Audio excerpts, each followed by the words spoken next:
glory to the Lord. Krishna. Anya. Okay, Alex did come at 1 minute to 7, then he disappeared. So let's see what happens with Alex. I've written to Shamarani a couple of times to ask her to come back to the meeting. I don't know what happened, why she can't make it. Maybe she's got a new job or something. Or, you never know what can happen, isn't it? Mm. Okay, let's start then. Krishna, Krishna, Krishna, Krishna. Krishna, Krishna, Krishna, hey. Krishna, Krishna, Krishna, Krishna, Krishna, Krishna, Krishna, Hey. Krishna, Krishna, Krishna, Krishna, Krishna, Krishna, Rakshamam. Krishna, Krishna, Krishna, Krishna, Krishna, Krishna, Pahimam. Rama Raga, Rama Raga, Rama Raga, Rakshamam. Krishna Kesava, Krishna Kesava, Krishna Kesava, Pahimam. Okay, very nice. Okay, so let's have a look at the storyline. Oh, here it comes. Here it comes, Alex. The mysterious man of Philadelphia. The man in Philly.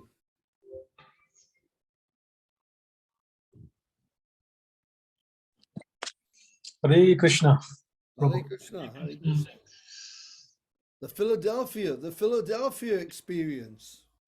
It wasn't much of an experience, Prabhu. What? Oh, Philly, you're back, are you? I'm back.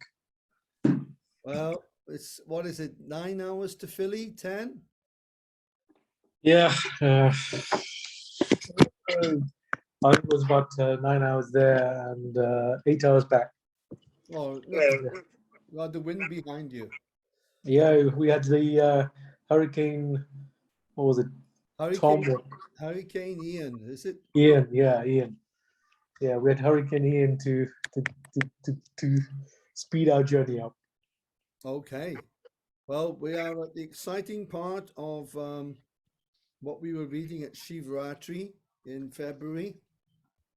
So let's go on with the paragraph. Did we start reading?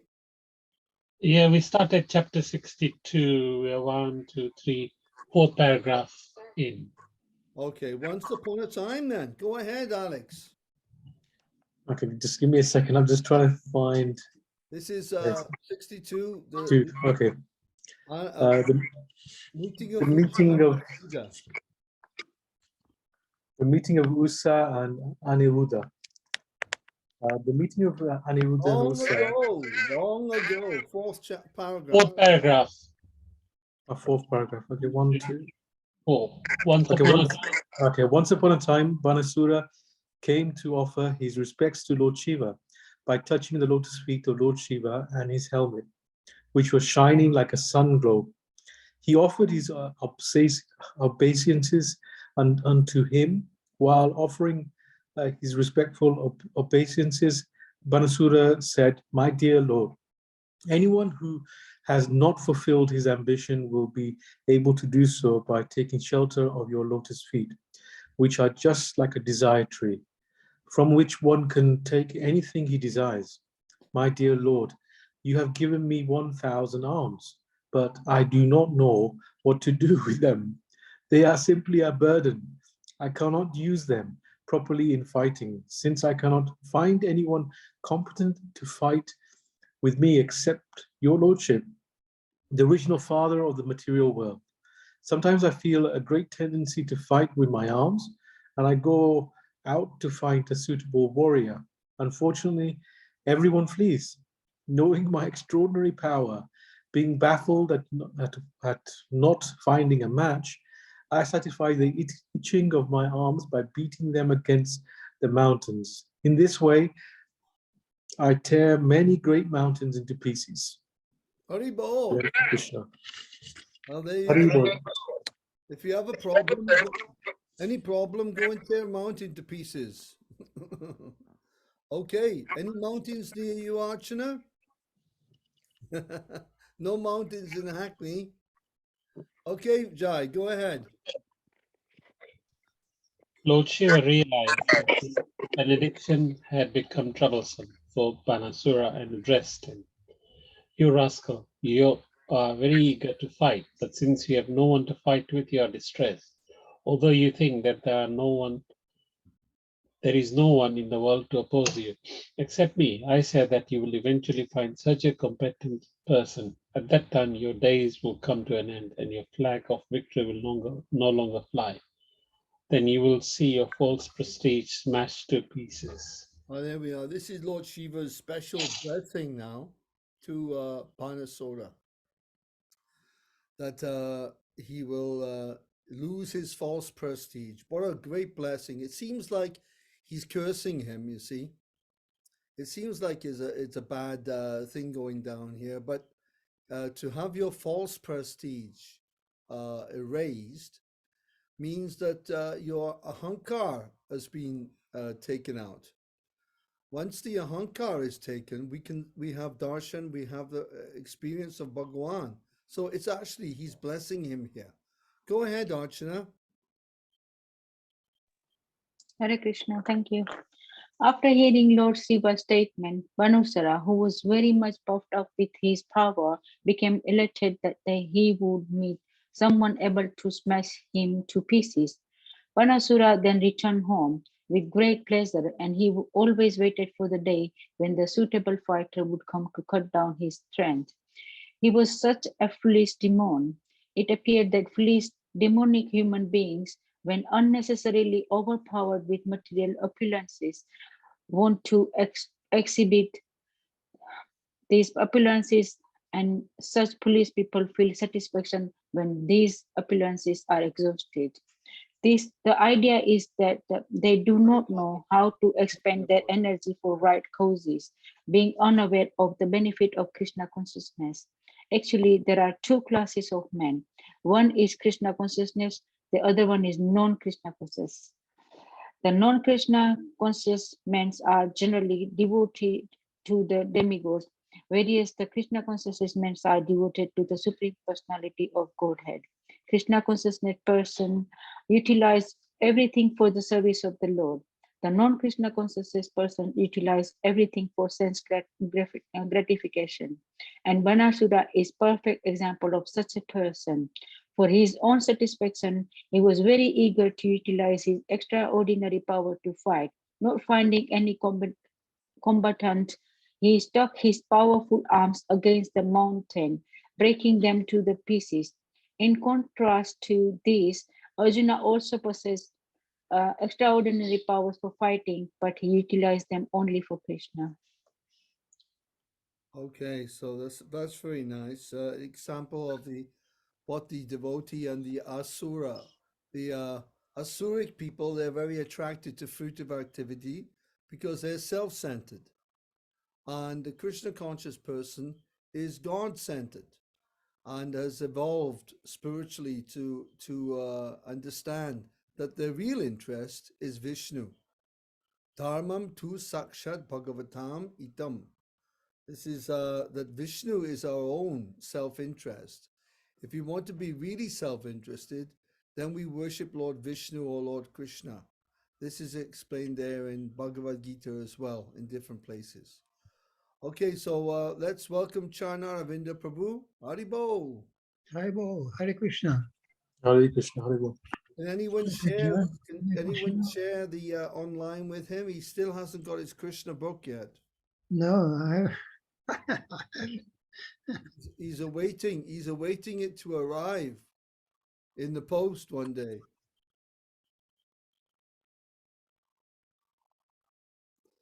If anyone can share it with him, it'll be great. All right, Alex, carry on. Banasura had a very beautiful daughter whose name was Ursa. When he had attained the age of marriage and was sleeping amongst many girlfriends, she dreamt one night that Anirudra was by her side and that she was enjoying a conjugal relationship with him. Although she had never actually seen him or heard of him before, she awoke from her dream exclaiming very loudly, "My dear beloved, where are you?" Being exposed to her friends in this way, she became a little bit ashamed. One of Usa's girlfriends was Chitralekha, who was the daughter of Banasura's prime minister. Chitralekha and Usa were intimate friends, and out of great curiosity, Chitralekha asked, "My dear beautiful princess, as of yet you are not married to any young boy, nor have you seen any boys until now. So I'm surprised that you are exclaiming like this. Who are you searching after? Who is your suitable match?" Okay, this is where the romance starts here. This is a romantic episode coming up. Get ready for it. Go on, Jai. On hearing Chitralekha's inquiries, Usa replied, "My dear friend, in my dream I saw a nice young man who is very, very beautiful. His complexion is swarthy. His eyes are just like lotus petals, and he is dressed in yellow garments. His arms are very long, and his general bodily features are so pleasing that any young girl would be attracted. I feel very much pride in saying that this beautiful young man was kissing me. But I was very much enjoying the nectar of his kissing. But I'm sorry to inform you that just after this, he disappeared, and I've been thrown into the whirlpool of disappointment. My dear friend, I'm very anxious to find this wonderful young man, the desired lord of my heart." Okay, so Usha has been aroused. Yeah, she's like, wow, who's this? Who is this beautiful, handsome man? Who is he? He must be somewhere. I remember once I had a dream when I was very young. I was quite young actually. A dream of some mysterious girl in the dream, and I didn't want to wake up. I didn't want to wake up. I put the blankets back over me in the morning because it's a very powerful thing when you're um, dreaming like that. So, Archana, carry on. Let's see what happens next.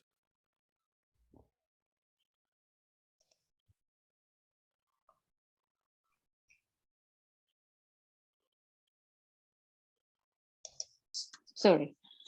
After hearing Usa's word, Chitralekha immediately replied, "I can understand your bereavement, and I assure you that if this boy is within these worlds, the upper, middle, and lower planetary system, I must find him for your satisfaction. If you can identify from your dream, I shall bring you peace of mind. Now, let me draw some pictures for you to inspect, and as soon as you find the pictures of your desired husband, let me know.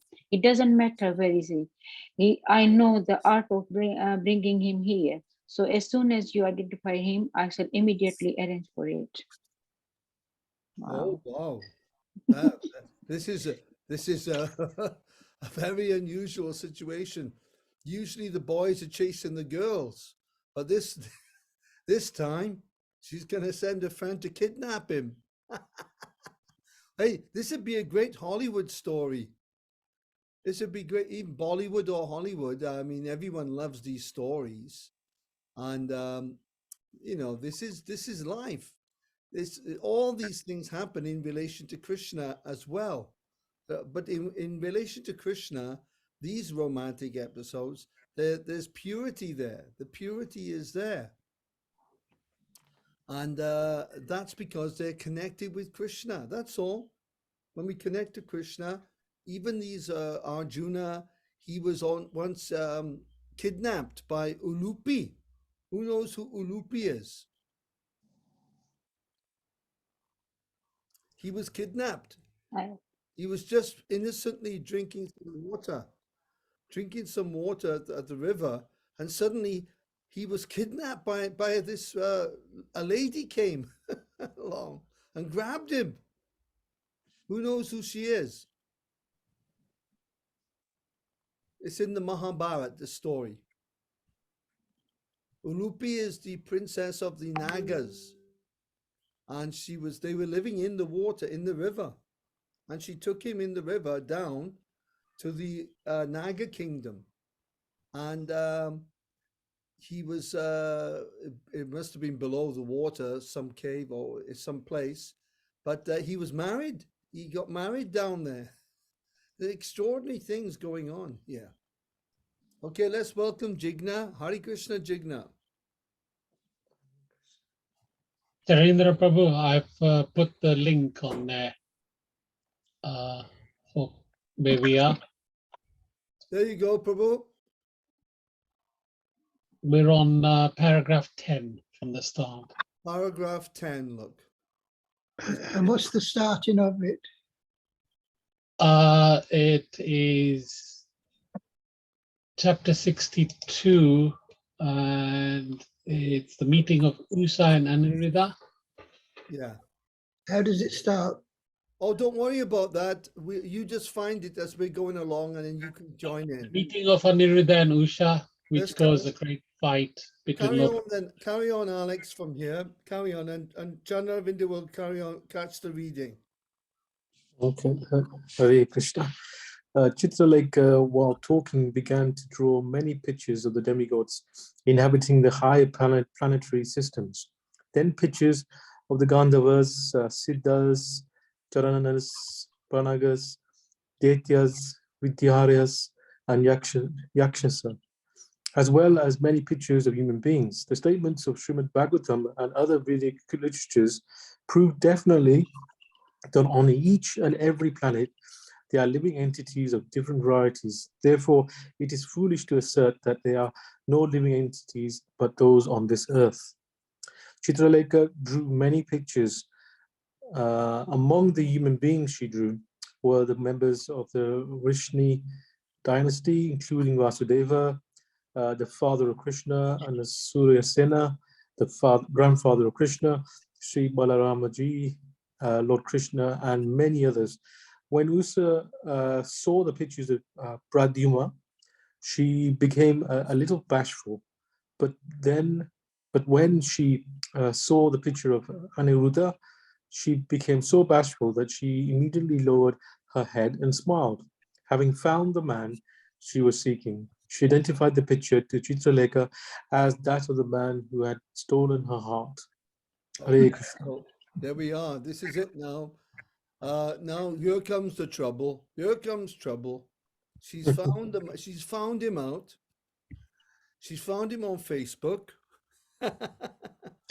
Chitraleka has drawn all these pictures of Vasudev, Surasena, Balaram, Krishna, and other siddhas and vidyadharas, residents of other planets. She's found Aniruddha, and now she's setting her heart now on right. This is the one. Jigna, are you on this chapter yet? Paragraph? Yes, Hare Krishna. Chandravinda, have you found it yet, Prabhu? Yes. Oh, go ahead, Prabhu. Chitraleka was a great mystic yogini. And as soon as Usa identified the picture, Chitraleka could immediately understand that it was of Aniruddha, the grandson of Krishna. Although neither she nor Usa had previously known his name or even seen him. That very night she traveled into outer space and within a very short time reached the city of Dwarka, which was well protected by Lord Krishna. She entered the palace and found Aniruddha sleeping in his bedroom on a very open bed.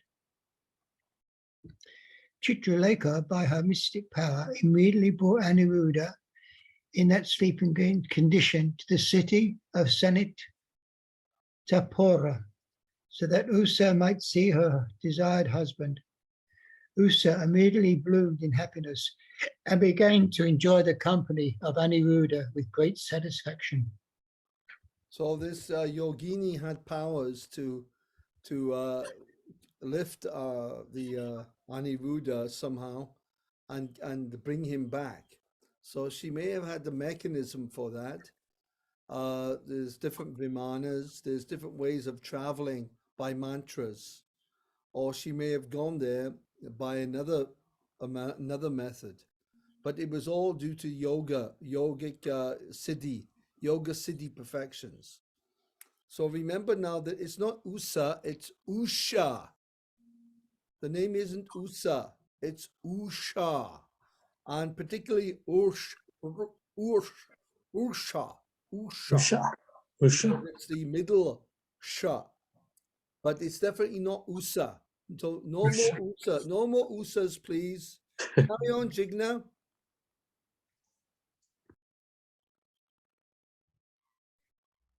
The palace in which Usha and Chitralekha lived was so well fortified that it was impossible for any male to either enter or to see inside. Usha and Aniruddha lived together in the palace, and day after day, Usha's love for Aniruddha grew 4 times upon 4. Usha pleased Aniruddha with valuable garments, flowers, garlands, scents, and incense. By his bedside sitting place were other paraphernalia for residential purposes, nice drinks such as milk and sherbet and nice eatables, which could be chewed or swallowed. Above all, she pleased him with sweet words and very obliging service. Usha worshipped Aniruddha as if he were the supreme personality of Godhead. By her excellent service, Usha made Aniruddha forget all other things and was able to draw his attention and love to her without deviation. In such an atmosphere of love and service, Aniruddha practically forgot himself and could not recall how many days he had been away from his real home. Wow. So this is one of the perks. This is one of the perks of being the grandson of God. Okay? Being God's grandson is a great perk. He was lifted at night. He woke up in the morning. There's Usha, a beautiful princess, madly in love with him, giving him clothes, food, nice drinks, showering affection on him, her love growing 4 times upon 4 every day. So it's an incredibly intense love affair going on here with Usha and Aniruddha. And probably Aniruddha himself thought he was dreaming.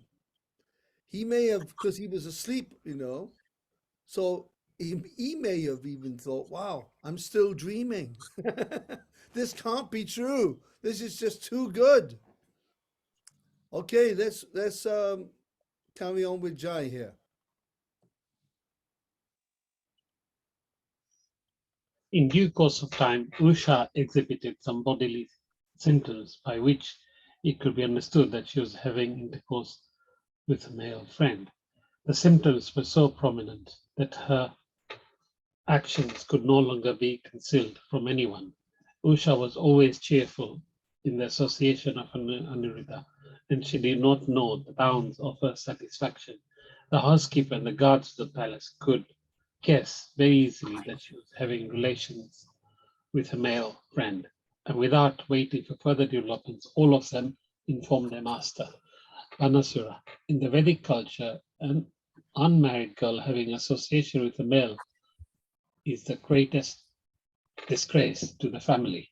And so the caretakers cautiously informed their master that Usha was showing symptoms indicating a disgraceful association. The servants informed their master that they were not at all neglectful in guarding the house, being alert day and night against any young men who might enter. They were so careful that a male could not even see what was going on there. So they were surprised that she had become contaminated, since they could not trace out the reason. They submitted the whole situation before their master. Okay, let's welcome Smita. Hare Krishna, Smita. Hare Krishna Prabhu, I think I'll have to get my iPad. I can't. Oh, you can't. Oh, I see. I'll leave and I'll have to rejoin again. Yeah, that's all right. Sorry. No worries. Don't be too late. It's getting very exciting here. This is the exciting part of the story here. I know, but I've got to like keep my phone next to my ear because I can't hear anything. There's Get the something wrong with iPad. the phone. We'll slow down as much as possible here. Okay, thank you. Alex G, can you can you read very slowly? Yes.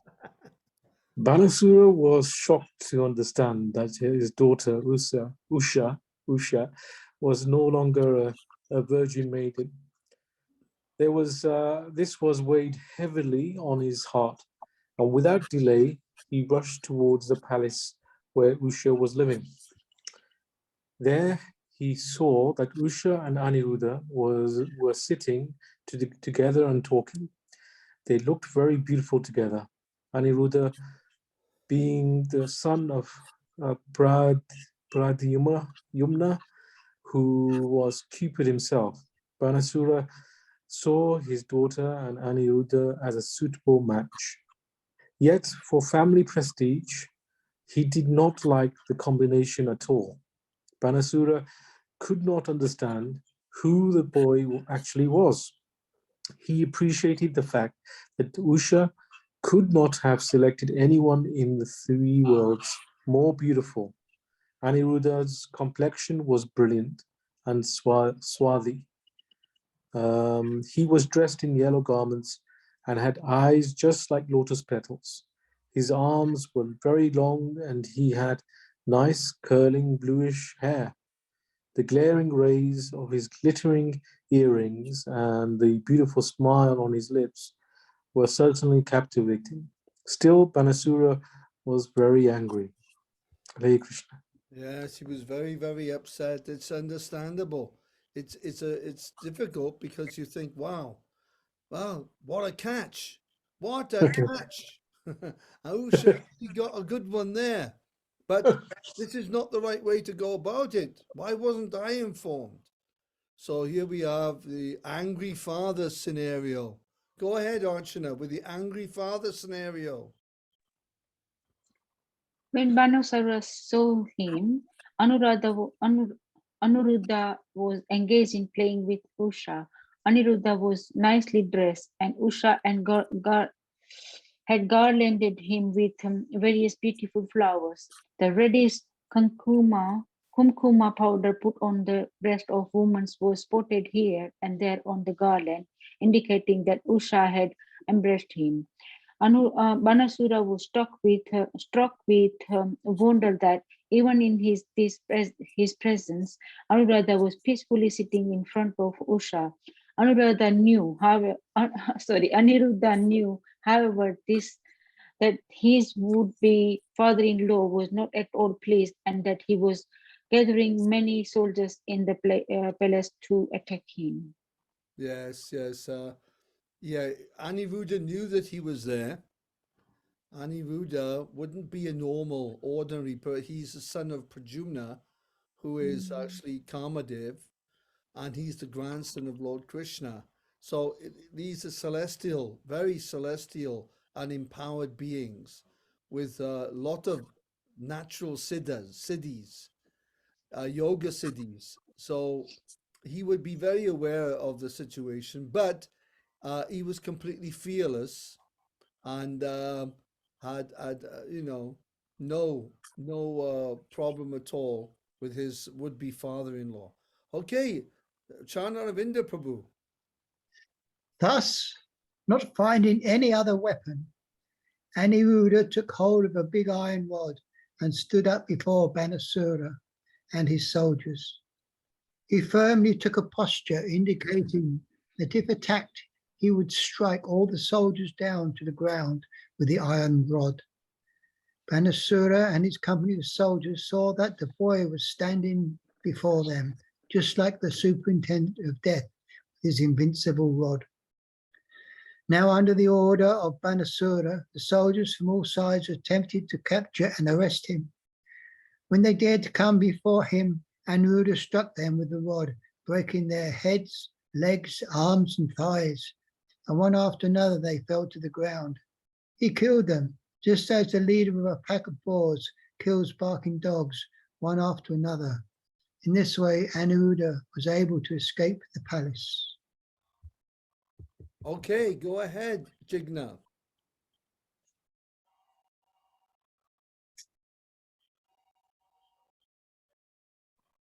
Banasura knew various arts of fighting, and by the grace of Lord Shiva, he knew how to arrest his enemy by the use of a nagapasa, snake noose, and thus he seized Aniruddha as he came out of the palace.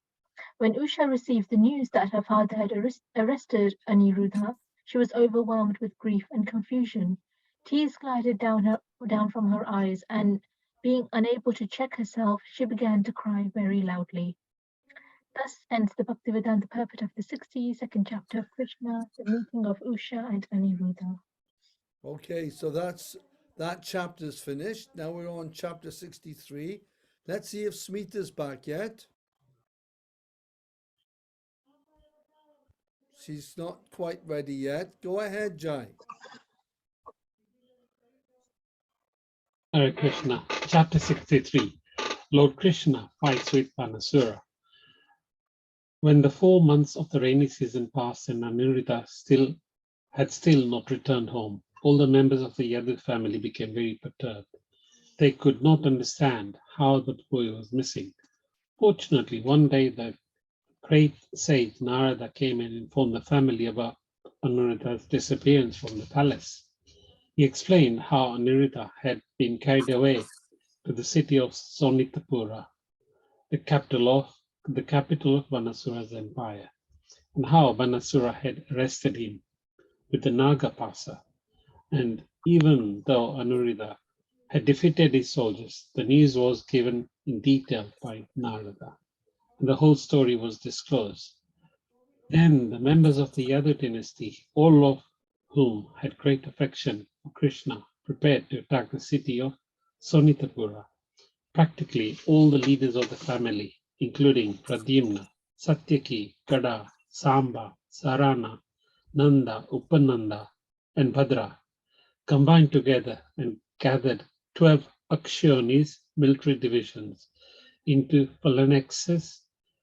Then they all went to Sonitapura and surrounded it with soldiers, elephants, horses, and chariots. Okay, so the city is called Shonitapur. Sonitapura. Shonitapur, yeah, or Shonitapura. Like Jaipur, Pura would be a city. Puri, Pura, and Shonitapura. And well, there's going to be something happening here because Banasora wanted a fight. He's asked for it. He asked for it, and now he's going to get it. Alex, come on, let's go.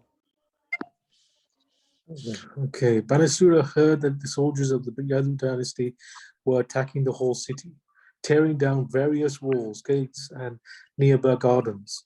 Becoming very angry, he immediately ordered the soldiers who were of equal caliber to go and face them. Lord Shiva was so kind to Banasura that he personally became as the commander-in-chief of the military force, assisted by the heroic sons Kartikeya and Ganapati. Nandi Savara, Lord Shiva, seated on his favorite bull, led the fighting against Lord Krishna and Balaram. We can simply imagine how fierce the fighting was. Lord Shiva with his valiant sons on one side, and Lord Krishna, the Supreme Personality of Godhead, and his elder brother, Sri Balaramji, on the other. The fighting was so fierce that those who saw that battle were struck with wonder. The hairs on their bodies stood up. Lord Shiva was engaged in fighting directly with Lord Krishna. Pradyumna was engaged with Kartikeya, and Lord Balarama was engaged with Banasura's commander-in-chief, Kumbhabandhana, who was assisted by Kupakana, Samba, and the son of Krishna fought the son of Banasura, and Banasura fought Satyaki, commander-in-chief of the Yadu dynasty. In this way, the fighting was waged. Okay, Smita, are you there now? Sorry, me. Yeah, Yeah, I'm there now. carry on. Thank you. News of the Ne- fighting spread. Go on. News of the fighting spread all over the universe. Demigods such as Lord Brahma from higher planetary systems, along with great sages and saintly persons, Siddhas, Charanas, and Gandharvas, all being very curious to see the fight between Lord Shiv and Lord Krishna and their assistants, hovered over the battle in their airplanes. Lord Shiva is called Bhutanath because he is assisted by various types of powerful ghosts and denizens of the inferno. Bhutas, Pretas, Pramathas, Guyakas, Dakinis, Pisachas. Pishachas, Kusmanda. Kusmandas, Vetalas, Vinayakas, and Brahma Rakshas. Of all these kinds of ghosts, the Brahma Rakshas are the most powerful. They are Brahmanas who, after death, have entered the ghostly species of life. Yes, it's said that the pramatas, actually, the pramatas are beings that will drive you pramada. Pramada means crazy, insane. So a pramata, when you're attacked by a pramata, not when, but if we're unfortunate to be attacked by such a being, they can create so much confusion and madness that we will lose our mental stability and fall into a pool of madness. The pramatas, preta is a type of ghost. Guyaka is a type of ghost. Dakini is a type of witch. Pisacha is also a type of witch that eat children's flesh. They like to have babies and chips for breakfast. Kushmandas, Vitalas, Vinayakas, Brahma, these are different types of ghosts. So these are all the characters coming along with Lord Shiva now. Yes. Sorry, are they still in this material world?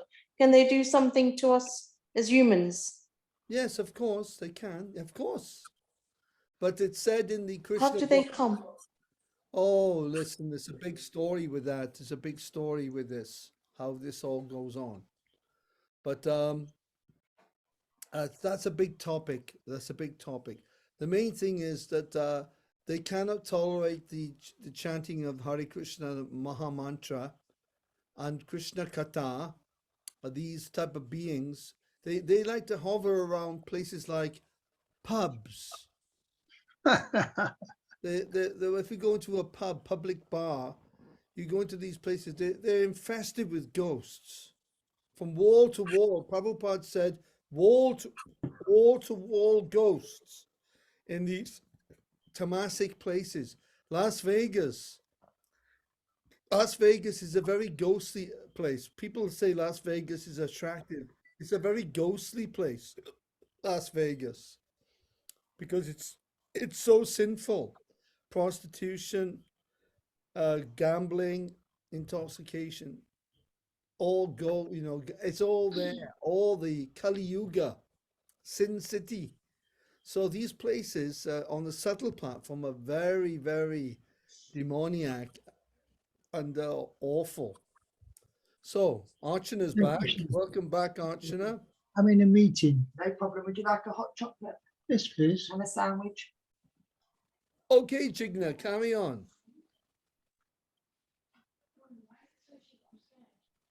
The Supreme Personality of Godhead, Sri Krishna, simply drove all these ghosts away from the battlefield with the arrows from his celebrated bow, Shrangadhanu. Lord Shiv then began to release all his selected weapons against the Personality of Godhead. Lord Sri Krishna, without any difficulty, counteracted all these weapons with counter weapons. He counteracted the Brahmastra, similar to the atomic bomb, with another Brahmastra, and an air weapon with a mountain weapon. When Lord Shiva released a particular weapon bringing about a violent hurricane on the battlefield, Lord Krishna presented just the opposing element, a mountain weapon, which checked the hurricane on the spot. Similarly, when Lord Shiva released his weapon of devastating fire, Krishna counteracted it with torrents of rain. Wow. Go on, Archana. At last, when Lord Shiva released his personal weapon, the Pashupata Astra, Krishna immediately countered it with the Narayana Astra. Lord Shiva then became exasperated in fighting with Lord Krishna. Krishna then took the opportunity to release his yawning weapons. When this weapon is released, the opposing party became tired, stopped fighting, and began to yawn. Consequently, Lord Shiva became too fatigued that he refused to fight anymore and began yawning.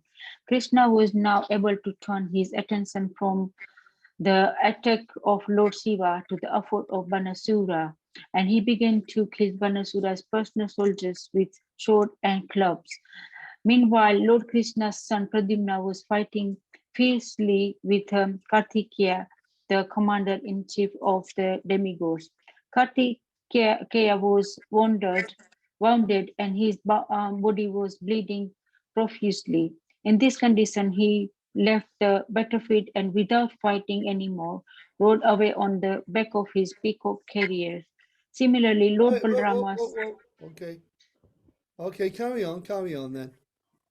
Similarly, Lord Balrama smashed Banusara's commander-in-chief Kumbhanda with the stroke of his club.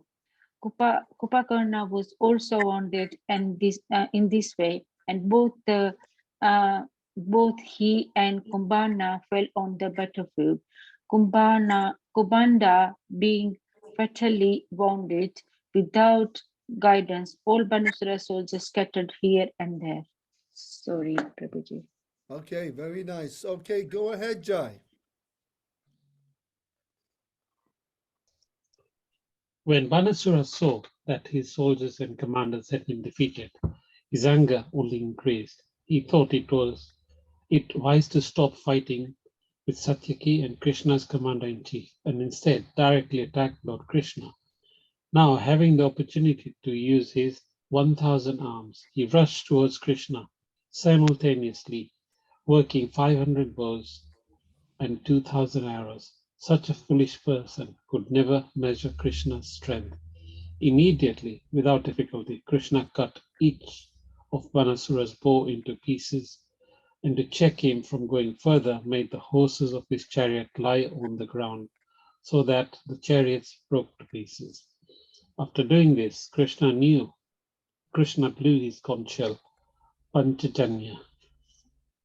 Okay, so if he was firing those arrows, how many arrows were on each bow? How many?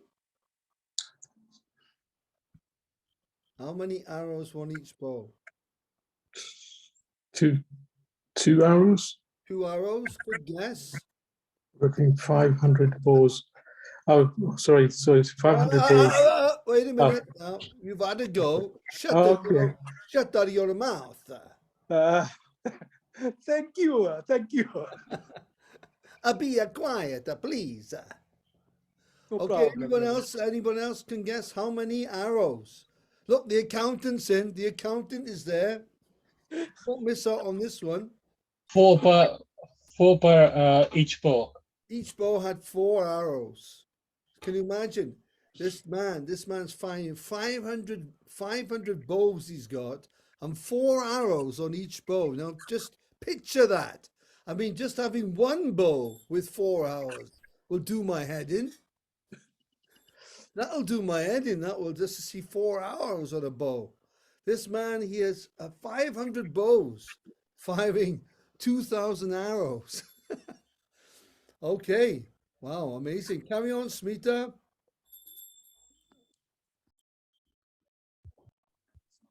is it being greatly harassed by the arrows of Krishna? There All was, there was a demigoddess. Okay, sorry. There was a demigoddess named Kotara who was worshipped by Banasura, and their relationship was as mother and son. Mother Kotara was upset that Banasura's life was in danger, so she appeared on the scene. With naked body and scattered hair, she stood before Lord Krishna. Sri Krishna did not like the sight of this naked woman, and to avoid seeing her, he turned his face. Banasura, getting this chance to escape Krishna's attack, left the battlefield. All the strings of his bows had been broken, and there were no chariot or driver, so he had no alternative but to return to his city. He lost everything in the battle. Jai. Okay, so Kotara, the demigoddess who Banasura was worshipping, along with Lord Shiva, and possibly others as well, she personally appeared there to give him protection, and she could understand that Krishna, being the ultimate supreme person, wouldn't be attracted, whilst other men may be attracted to her naked body. He knew that Krishna wouldn't be, because Krishna is not after the sense gratification. He is Atmarama. He is fully self-satisfied. He has no attraction to his own creation, especially his inferior energy. And there's Lord Krishna's love life, or you could say, is very different to the love life of the material world. Very different quality. Prabhupada says this is compared to iron, is compared to gold and iron. If you look at gold, the quality of gold and the quality of iron, there's a gulf of difference between the two. So, okay, let's carry on then. All right, Archana, being greatly harassed. Being greatly harassed by arrows of Krishna, all the associates of Lord Shiva, the hobgoblins and ghostly bhutas, pretas, and kshatriyas left the battlefield. Lord Shiva then took his last resort. He released his greatest death weapons, known as Shiva Jvara, which destroyed by excessive heat. It is said that the end of creation, the sun becomes 12 times more scorching than usual. This 12 times hotter temperature is called Shiva Jvara. When the Shiva Jvara Prasna field was released, he had 3 heads and 3 legs, and he came toward Krishna. It appeared that he was burning everything to ashes. He was so powerful that he made blazing fire appear in all directions, and Krishna observed that he was specifically coming toward him. Okay, Yes, so specifically. at this point now, we'll leave it at that point, because this is the very end of the story, and there's still quite a lot to go. So we'll end it at now the Shiva Jwara has been released by Lord Shiva. This is his ultimate death weapon. Pashupatastra, that weapon is very powerful, which Lord Shiva gave that weapon to Arjuna when Arjuna fought Lord Shiva. But now he's releasing his ultimate death weapon to Lord Krishna. So we'll catch this up next Tuesday and see what happens. Hare Krishna. Jai. Haribo. Hare Krishna. Hare Krishna. Hare Thank you very Krishna. much. Thank Hare you. Krishna, everybody. Thank you. Thank you. Haribo. Hare Krishna. Haribo.